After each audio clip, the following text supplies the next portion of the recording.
नमस्कार दोस्तों, स्वागत है आपका हमारे चैनल पर। और आज की इस बड़ी अपडेट वीडियो में हम बात करने वाले हैं India Post GDS third merit list 2025 के बारे में।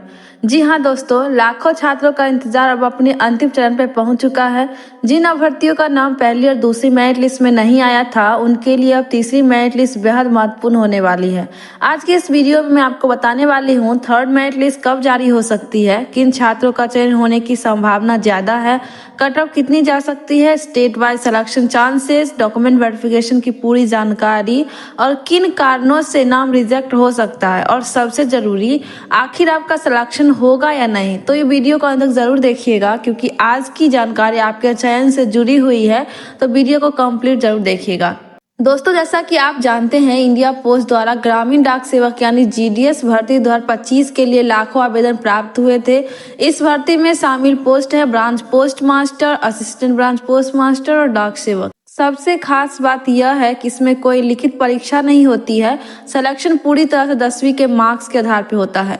अब तक जो है फर्स्ट मेरिट लिस्ट जारी हो चुकी है, सेकंड मेरिट लिस्ट भी कई राज्यों में जारी हो चुकी है, लेकिन हजारों सीटें अभी भी खाली बताई जा रही है। और यही कारण है कि अब छात्रों की नजर तीसरी मेरिट लिस्ट पर टिकी हुई है। अब बात करते हैं सबसे बड़े सवाल की कि आखिर India Post GDS third merit list कब आएगी। दोस्तों, अभी तक विभाग की ओर से ऑफिशियल तारीख घोषित नहीं हुई है, लेकिन पिछले वर्षों के पैटर्न और डॉक्यूमेंट वेरिफिकेशन प्रोसेस को देखकर यह अनुमान लगाया जा रहा है कि मई 2026 के दूसरे या तीसरे सप्ताह में जीडीएस थर्ड मेरिट लिस्ट जारी की जा सकती है। कुछ मीडिया रिपोर्ट्स और छात्रों के डिस्कशन के अनुसार कई राज्यों में जो है डॉक्यूमेंट वेरिफिकेशन अभी चल ही रहा है। कई उम्मीदवारों ने ज्वाइनिंग नहीं की है। कुछ कैंडिडेट्स डॉक्यूमेंट मिसमैच के कारण रिजेक्ट हुए हैं। इसी वजह से वैकेंसीज बढ़ रही है और उन्हीं सीटों को और तीसरी मेरिट लिस्ट से तैयार की जा रही है भरने के लिए। अब सबसे जरूरी बात, आखिर किन छात्रों का चयन होने की संभावना ज्यादा है।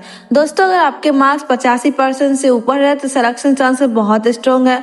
80% से ऊपर है तो कई राज्यों में अच्छा मौका है आपको। अगर 75 के आसपास है तो रिजर्व कैटेगरी में आपको संभावना है, और 70% से कम है तो कुछ लो कट ऑफ स्टेट में मौका बन सकता है। बाकी आपके बहुत ही कम चांसेस होंगे अगर 70% से कम आपके जो है मार्क्स हैं। लेकिन याद रखिएगा कि हर राज्य की कट ऑफ अलग अलग होती है। एग्जाम्पल के लिए बिहार, उत्तर प्रदेश, राजस्थान, मध्य प्रदेश, झारखंड, इन राज्यों में कंपटीशन ज्यादा रहता है, इसलिए कट ऑफ भी हाई जाती है इस स्टेट में। अब मैं आपको बताने वाली हूँ अनुमानित कट ऑफ की स्टेट वाइज। तो बिहार में जो है लगभग जनरल का 88% से ऊपर है आपका, तो आपके चांसेस है। ओबीसी में 85% से ऊपर है, और एससी एसटी में 78 और 85 के बीच में, तो आपके चांसेस है। उत्तर प्रदेश में भी ले लीजिए 89% प्लस, ओबीसी का 86% प्लस और एससी एसटी का 80% से प्लस होगा, तो उन्हीं लोगों का चांस है। ऐसे ही सभी स्टेट में आप अपने स्टेट अनुसार जो आप कमेंट कर सकते हैं। मैं आपको बताऊंगा आपके स्टेट का कट ऑफ कितना रहेगा और आपके कितने % चांसेस है सिलेक्शन होने का। दोस्तों, ये ऑफिशियल कट ऑफ नहीं है, लेकिन पिछले ट्रेंड और करंट वैकेंसी एनालिसिस के अनुसार अनुमानित जानकारी है ये। अगर आपका नाम अभी तक किसी भी मेरिट लिस्ट में नहीं आया है तो बिल्कुल निराश मत होइए, क्योंकि कई छात्रों के डॉक्यूमेंट्स रिजेक्ट होते हैं, कुछ ज्वाइनिंग नहीं करते, और कई कैंडिडेट्स मल्टीपल सिलेक्शन के कारण सीट छोड़ देते हैं, और यही सीट अगली मेरिट लिस्ट में शामिल होती है। इसलिए आपको रेगुलर ऑफिशियल वेबसाइट को चेक करते रहना है, डॉक्यूमेंट्स को रेडी रखना है, मोबाइल नंबर को एक्टिव रखिए और ईमेल रेगुलरली चेक करते रहिएगा। अब बात करते हैं डॉक्यूमेंट वेरिफिकेशन की। अगर आपका नाम तीसरी मेरिट लिस्ट में आता है तो आपको ये डॉक्यूमेंट्स तैयार रखने होंगे, जिसमें आपका 10th मार्कशीट, कास्ट सर्टिफिकेट अगर आपकी कैटेगरी में लागू होते होंगे, residence certificate, Aadhaar card, passport size photo, mobile number, email ID.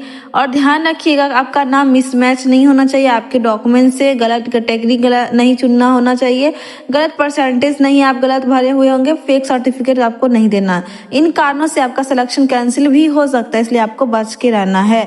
दोस्तों, आजकल यूट्यूब और टेलीग्राम में बहुत सारे फेक न्यूज़ें फैलाई जा रही है कि थर्ड मेरिट लिस्ट को भी जारी कर दिया गया, तो ऐसा कुछ नहीं है। हाँ, ये हो सकता है कि जारी होने वाला है, तो उसके एक्सपेक्टेड डेट अगर आपको कोई बता रहा है तो वो एक संभवतः सही, क्योंकि पिछले ट्रेंड के अनुसार सभी लोग बताते हैं। ठीक है, तो कुछ लोग के गलत तारीख बताकर भी व्यूज ले रहे हैं, जैसे कि इसी डेट को आएगा। मैं कभी भी नहीं बताती कि आपको इस कोई फिक्स डेट नहीं बताया गया है। ऑफिशियल वेबसाइट पे ही फिक्स डेट को जारी किया जाएगा, बट हम लोग एक पिछले ट्रेंड के अनुसार रेंज लेके चलते हैं कि इतने सप्ताह के अंदर जो आने के चांसेस हैं। इसलिए हमेशा आपको ऑफिशियल वेबसाइट को चेक करते रहना है, ट्रस्टेड सोर्सेज और यूट्यूब चैनल को फॉलो करना है, किसी फेक PDF पे भरोसा नहीं करना है। ठीक है, और जैसे ही ऑफिशियल अपडेट आएगा हम आपको सबसे पहले जानकारी इस चैनल पर देंगे, और डेली अपडेट अपडेट्स हम इसके रिगार्डिंग देते रहते हैं, तो आप हमारे चैनल से जुड़ सकते हैं। दोस्तों, मैं जानती हूँ कि आप में से कई छात्र लंबे समय से इंतजार कर रहे हैं।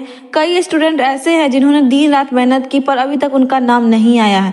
लेकिन याद रखिएगा कि हर लिस्ट के बाद हजारों नए सिलेक्शंस होते हैं, इसलिए उम्मीद मत छोड़िए, क्योंकि अगली लिस्ट आपकी ज़िंदगी बदल सकती है। तो दोस्तों, आज की इस वीडियो में हमने जाना है India Post GDS third merit list के date, expected cut off, selection chances, document verification process और ज़रूरी सावधानियाँ। अगर वीडियो पसंद आई हो तो वीडियो को लाइक करना, कमेंट करके अपना परसेंटेज ज़रूर बताना और अपने दोस्तों के साथ शेयर करना और चैनल को सब्सक्राइब जरूर करना। और मैं आपसे मिलती हूँ अगली अपडेट के साथ। तब तक के लिए धन्यवाद। Thank you so much everyone. Video में लास्ट तक बने रहे। Thank you.